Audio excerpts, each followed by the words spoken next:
ভিডিওটিতে 2025 সালের মাধ্যমিক এবিটি এর টেস্ট পেপারের পেজ নাম্বার 479 এর জিওগ্রাফির অবজেক্টিভস কোশ্চেন সলভ করব। সমস্ত উত্তরের পিডিএফ আমার টেলিগ্রাম ও হোয়াটসঅ্যাপ চ্যানেলে তোমরা পেয়ে যাবে। সবার প্রথমে সঠিক উত্তর নির্বাচন করব। প্রথম প্রশ্নে বলছে, পাখির পায়ের মতো আকৃতি বিশিষ্ট বদ্বীপ দেখা যায়। তো এর সঠিক উত্তর হবে মিসিসিপি, মিসৌরি। তারপরের প্রশ্ন, মহাদেশীয় হিমবাহ অঞ্চলে বরফমুক্ত পর্বতের শীর্ষ দেশকে বলে। তো এর উত্তর হবে নুনাট্যাক্স। তারপরের প্রশ্ন হচ্ছে, বায়ুর গতিবেগ মাপক যন্ত্রের নাম। তো এর উত্তর হবে অ্যানিমোমিটার। তারপরের প্রশ্ন, পর্বতের ঢাল বরাবর উপর থেকে নিচের দিকে যে বায়ু প্রবাহিত হয় তা হলো। তো এর সঠিক উত্তর হবে ক্যাটাবেটিক বায়ু। তারপরের প্রশ্ন, পর্তুগালের পাশ দিয়ে প্রবাহিত শীতল সমুদ্র স্রোত হলো। তো এর উত্তর হচ্ছে ক্যানারি স্রোত। তারপরের প্রশ্ন, পৃথিবীর গুরুত্বপূর্ণ মৎস্য আহরণ কেন্দ্রগুলি উন্নতি লাভ করেছে। তো এর সঠিক উত্তর হবে উষ্ণ ও শীতল সমুদ্র স্রোত। তারপরের প্রশ্ন, একটি জৈব ভঙ্গুর বর্জ্যের উদাহরণ হলো। তো এর উত্তর হচ্ছে ধানের খোসা। তারপরের প্রশ্ন, সাতপুরা হলো একটি স্তূপ পর্বতের উদাহরণ। তারপরেতে একটি পশ্চিম বাহিনী নদী হলো নর্মদা। তারপরে ভারতের অরণ্য গবেষণা কেন্দ্রটি অবস্থিত দেরাদুনে। তারপরে প্রশ্ন, একটি তন্তুজ ফসলের উদাহরণ হলো। এর উত্তর হচ্ছে তুলা। তারপরে প্রশ্ন হচ্ছে, আধুনিক যোগাযোগ ব্যবস্থার একটি পদ্ধতি হলো, ওই উপরের সবকটি সঠিক, অর্থাৎ মোবাইল ফোন, ইন্টারনেট এবং রিমোট সেন্সিং। তারপরে প্রশ্ন হচ্ছে, ভারতের সর্বাধিক জনঘনত্বপূর্ণ রাজ্যটি হলো। তো এর উত্তর হচ্ছে বিহার। তারপরের প্রশ্ন, ডিগ্রি শিটের আরএফ হলো। তো এর উত্তর হবে এই ক 1:2,50,000। এরপরের যে পার্টটি রয়েছে সেটি হচ্ছে শুদ্ধ অশুদ্ধ নির্বাচন করা। তো প্রথম প্রশ্নে বলছে যে উষ্ণ মরু অঞ্চলে নদীর কাজের প্রাধান্য লক্ষ্য করা যায়। তো এটি অশুদ্ধ হবে, কারণ মরু অঞ্চলেতে বায়ুর কাজের প্রাধান্য লক্ষ্য করা যায়। তারপরেতে বৈপরীত্য উষ্ণতায় উচ্চতা বৃদ্ধির সঙ্গে সঙ্গে উষ্ণতা বৃদ্ধি পায়। তো এটি শুদ্ধ হবে। তারপরের প্রশ্ন হচ্ছে, দুটি মুখ্য জোয়ারের মধ্যে সময়ের ব্যবধান 12 ঘন্টা 26 মিনিট। তো এটা ভুল বলা আছে, অশুদ্ধ হবে এর উত্তর।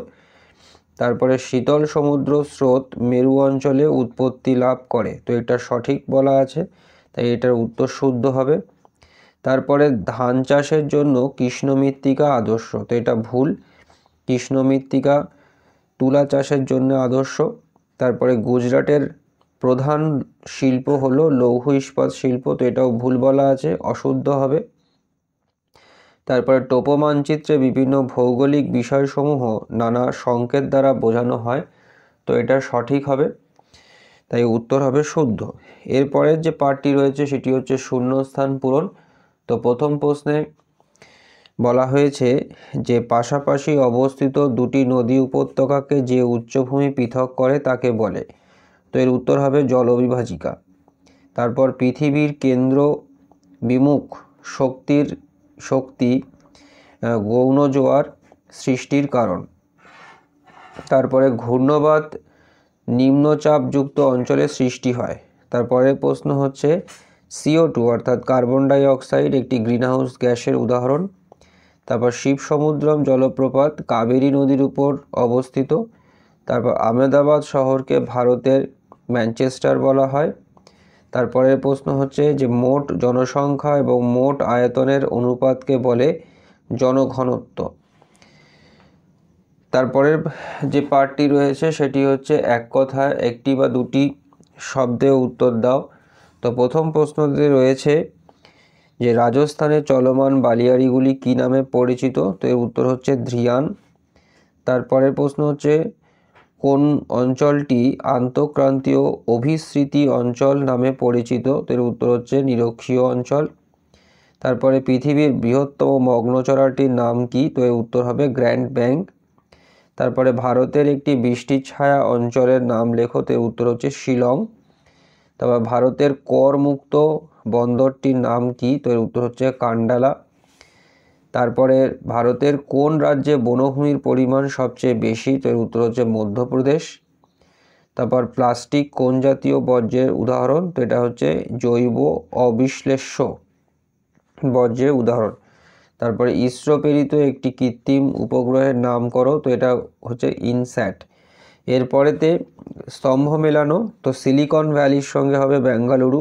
তাপবিদ্যুৎ কেন্দ্রের ছায়ের সঙ্গে হবে শিল্প বর্জ্য।